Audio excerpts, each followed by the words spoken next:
Janelle's hand hesitated on the boardroom door handle for just a second. 6 months ago, she couldn't get past the lobby of Clayton Enterprises. Security had escorted her out after an interview that ended with 5 words that still burned. Background more familiar to our clients. Translation?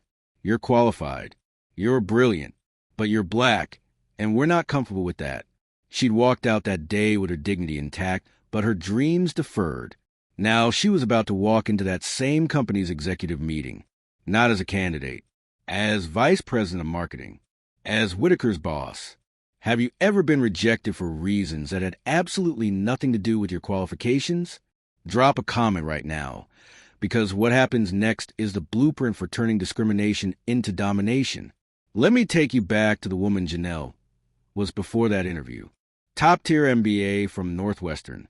8 years climbing the marketing ladder at Fortune 500 companies. A portfolio that turned struggling brands into market leaders. She'd taken a regional skincare line and made it national. Transformed a tech startup's messaging and tripled their customer base in 18 months. Janelle wasn't just good at her job. She was exceptional. When the Clayton Enterprises opportunity appeared, she spent 3 weeks preparing, analyzed their market position, identified gaps in their strategy, developed a comprehensive approach to expand their reach into demographics they'd been ignoring. Not because those markets weren't profitable, but because they hadn't figured out how to speak to them authentically. She had the answers they needed. She just needed them to listen. The morning of the interview, she stood in front of her mirror in a tailored navy suit, portfolio in hand, rehearsing her pitch one last time. She'd memorized their annual reports, knew their competitors' weaknesses, understood exactly where Clayton was leaving money on the table. This wasn't just another interview. This was the role that would establish her as a vice president before 35, the position that would prove she belonged in rooms where people still questioned if she'd earned her seat. She walked into Clayton Enterprises that Tuesday morning ready to change their company. She had no idea she was about to change her own life instead. The interview started perfectly. The marketing team loved her ideas. Junior executives were taking notes, nodding, asking follow-up questions. She presented a strategy to reach millennial consumers through authentic storytelling and diverse brand ambassadors. Showed them data on purchasing power they were ignoring. Made it clear she wasn't just qualified, she was visionary. Then they sent her to meet the founder, Richard Whitaker, 62. Built Clayton Enterprises from a small regional firm into a mid-size national player. Old guard, old money, old thinking. He glanced at her resume like he was reading a menu at a restaurant he didn't want to be at. Northwestern impressive, he said, though his tone suggested otherwise. And you've worked at quite a variety of companies. Translation, you've jumped around. You're not loyal. She climbed. That's what ambitious people do. Your ideas are interesting, certainly outside our traditional approach. Translation, different makes us uncomfortable. Then came the death sentence, delivered with corporate politeness that made it no less brutal. We appreciate your time, Ms. Morrison, but I think we're looking for someone whose background is more familiar to our clients. Someone who understands the traditional markets we serve. I'm sure you understand. She understood perfectly. Janelle had been black her entire life. This wasn't her first coded rejection.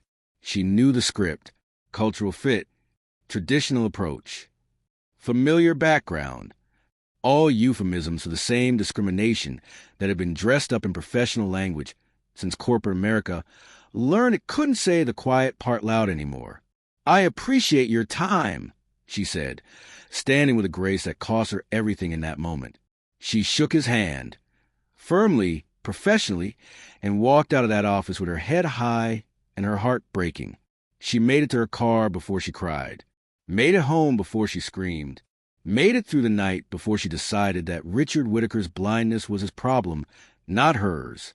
If this story feels painfully familiar, hit that like button, because Janelle's about to teach us all how excellence becomes the loudest argument you'll ever make. Rejection can do two things, poison you or fuel you. Janelle chose fuel. The morning after Clayton interview, she updated her LinkedIn, reached out to her network, and took on 3 consulting contracts within a week. If traditional companies didn't want her full-time brilliance, she'd sell it by the hour to people smart enough to pay for it. She rebuilt brand strategies for a sustainable fashion startup, launched a social media campaign for a Black-owned beauty line that went viral, consulted for a tech company trying to authentically reach diverse markets, and delivered results that exceeded the projections by 40%. Her mentor, Malik Evans, checked in regularly. They'd worked together 5 years earlier when Janelle was just starting out and Malik was a VP climbing his own ladder. He'd seen something in her then, potential that went beyond credentials into the realm of genuine strategic genius. "How are you holding up?" he texted after hearing about Clayton. "Building something they'll regret missing," she replied. "Good. Stay ready. Opportunity is coming." 6 months passed. Janelle's consulting portfolio grew. Industry publications started quoting her. Conference organizers invited her to speak. She was doing what Clayton Enterprises should have hired her to do, just for multiple companies instead of one, and making more money in the process. The corporate world was noticing what Richard Whitaker had been too narrow-minded to see. Janelle Morrison wasn't just qualified for the room. She was ready to run it. And then Malik called with news that would change everything. The announcement hit Bloomberg at 9 a.m. on a Thursday. Titan Global, led by CEO Malik Evans, has completed acquisition of Clayton Enterprises in a deal valued at $340 million. The merger creates one of the largest marketing and brand development firms in the Southeast. Janelle was drinking coffee when she saw the notification. She nearly choked. Titan Global, that was Malik's company. The empire he'd built over the last decade. Diverse leadership, innovative strategies, a reputation for finding talent others overlooked. And Clayton Enterprises? That was the company that had overlooked her. Her phone rang before she could fully process the irony. "Tell me you saw the news," Malik said without preamble. "I saw it. Congratulations on the acquisition." "Thank you. Now let me tell you about your new job." Janelle's heart stopped. "I'm creating a vice president of marketing position to oversee the merged entity's entire marketing division. That includes Clayton's team, Titan's team, and the new initiatives we're launching. I want you to lead it." "Malik, that would put me in charge of everyone at Clayton, including their founder." "Yes, I know exactly what I'm offering you, and I know exactly what happened 6 months ago. But I'm not offering you this for revenge, Janelle. I'm offering it because you're the best person for the job they should have given you in the first place." The silence stretched between them while Janelle's mind raced. She could say no, take the high road, prove she didn't need vindication. Or she could say yes, not for revenge, but for opportunity, not to rub Whitaker's face as mistake, but to prove exactly what he cost his company by judging credentials by skin color instead of capability. "When do I start?" she asked. 2 weeks later, Janelle Morrison walked into Titan Global headquarters for her first day as Vice President of Marketing. Subscribe to this channel right now, because the moment she walks into that boardroom and locks eyes with the man who rejected her, it's about to become legendary. The first executive meeting was scheduled for 10 a.m. Janelle arrived at 9:30, not because she was nervous, but because she wanted to own the space before anyone else entered it. She reviewed her presentation one last time, the same core strategy she'd pitched to Clayton 6 months ago, but evolved, refined, backed by the success she'd had implementing similar approaches for her consulting clients. The conference room was nothing like Clayton's traditional mahogany and leather aesthetic. Floor-to-ceiling windows, modern furniture, a space that felt like the future, not the past. People filtered in. CFO, coup, department heads. And then, looking distinctly uncomfortable in a room that now belonged to someone else's vision, Richard Whitaker. His eyes found her nameplate first, then her face. The recognition was instantaneous, followed by shock, then something that looked like understanding slowly dawning. Janelle didn't smile, didn't gloat, simply nodded professionally, the way you acknowledge any colleague. Malik entered last, commanding the room without trying. "Let's get started. I want to introduce our new Vice President of Marketing, Janelle Morrison. Some of you know her reputation. The rest of you are about to understand why I built this role around her." Janelle stood, connected her laptop to the display, and began the presentation that would define her tenure. She talked about reaching underserved markets, not as charity, but as untapped profit centers. She showed data on consumer behavior that Clayton's traditional approach had been missing. She outlined strategies for authentic brand storytelling that resonated across demographics. The strategies weren't revenge.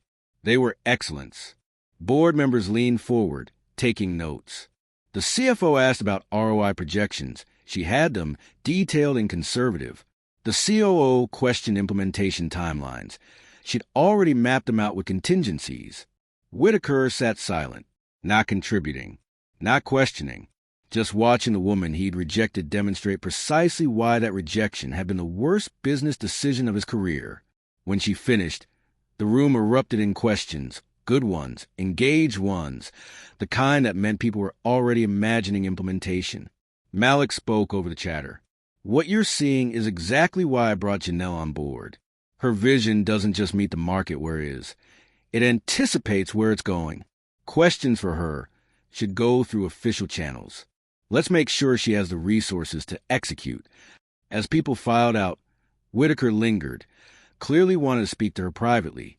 Janelle gathered her materials, made deliberate eye contact, and said with perfect professional courtesy, "Mr. Whitaker, if you have questions about the marketing initiatives, please submit them through the departmental request system. I want to make sure everything is documented properly. Translation, we're not friends. We're not equals. I'm your supervisor, and this is a professional relationship with professional boundaries." She walked out of that conference room, not as a candidate they'd rejected, as the executive they'd never deserved. 3 months into Janelle's tenure, the numbers told a story Whitaker had been too prejudiced to imagine. New markets opened. Revenue increased by 23%. Customer demographics diversified. Innovation replaced stagnation. The marketing division that had been stuck in 1995 suddenly looked like it belonged in the future. At the quarterly board meeting, Malik didn't just commend her work. He made her success impossible to ignore. Janelle's leadership has transformed not just our marketing approach, but our entire company culture. She's proven that diversity isn't a buzzword. It's a competitive advantage. When you bring in the best talent regardless of what they look like, you get the best results. It's that simple. Industry publications feature her in executives to watch lists. Conference organizers flew her across the country to speak.